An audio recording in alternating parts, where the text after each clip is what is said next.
Kampala, bustling and ever-growing, is home to 4.5 million people, a melting pot of different cultures and different people.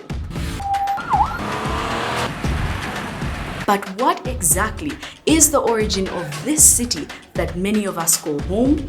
Hello, I'm Rita Kanya and welcome to A Thing Understood, where we seek to explain the story beyond the headlines. The Kibuga was an early city centered around the Lubiri or the palace of the king and moved wherever the reigning king chose. Kabaka Mutesa built his Kibuga on Kasubi Hill. In 1885, Kabaka Mwanga II moved his Lubiri to Mengo Hill, where it remains to this day. By 1890, the Kibuga had a population of 77,000 people and was the largest city in the interior of East Africa. Kampala never started with Frederick Lugard as often claimed.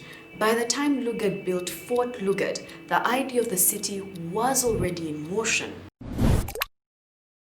Things changed in 1900 when the Buganda Agreement was signed, altering the existing forms of land tenure by creating Milo land, a giveaway to chiefs so they could sign the country over to the British.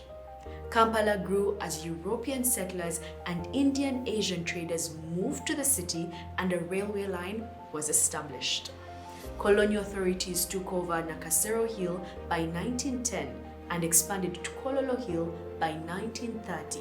In 1940, a visiting doctor from the School of Hygiene and Tropical Medicine claimed that racial segregation was necessary for public health reasons and recommended building a green belt of 300 yards between European residences and African and Asian residences.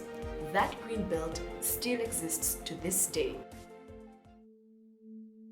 The Kampala Local Sanitary Board was turned into the Kampala City Council, which is now the Kampala Capital City Authority, and his recommendation of racial segregation was accepted by the council. Upon independence, the Kibuga and Kampala remained separate cities, but this did not last long.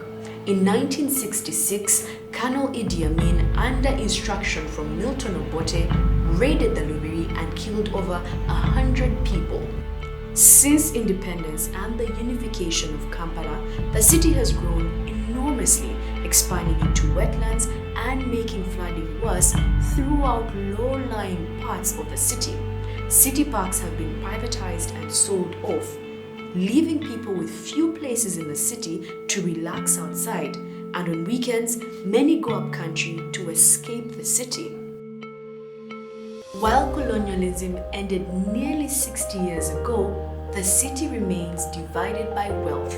Most embassies have stayed in Nakasero and Kololo, and NGOs now rent old colonial homes to run their operations.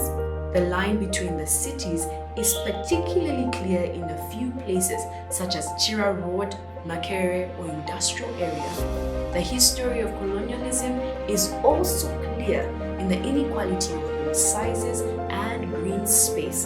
Having trees and green spaces is good for people's mental health, yet it remains rare in the informal housing areas in Kampala. Today, Kampala continues to expand both in size and number of people. The city grapples with modern city challenges such as insecurity, congestion, and population explosion. Kampala still has a long way to go to change its historical legacy. There you have it, the origin of Kampala City.